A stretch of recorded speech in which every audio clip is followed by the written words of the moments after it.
Idar Vadali state highway પર મારુતિમાં આગ લાગી। વડાલીના શંકરપુરા કંપા પાસે એક મારુતિ કારમાં અચાનક આગ લાગી।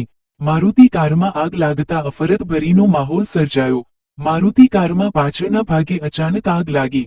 મારુતિ કારમાં આગ લાગતા હાઈવે પર લોકોના ટોળેટોળા વળી ગયા હતા। લોકો દ્વારા ફાયર બ્રિગેડની જાણ કરતા ફાયર બ્રિગેડ ઘટના સ્થળે પહોંચીને આગ બુઝાવવાનો પ્રયત્ન કર્યો હતો।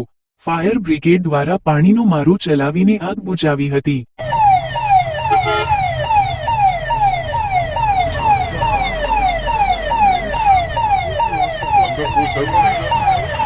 ना अंदर कोई नहीं, निकली गया। हाँ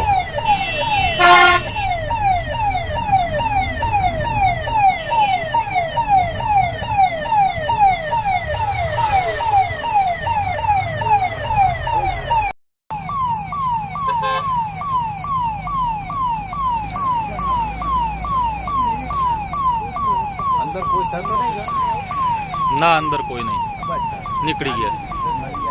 हाँ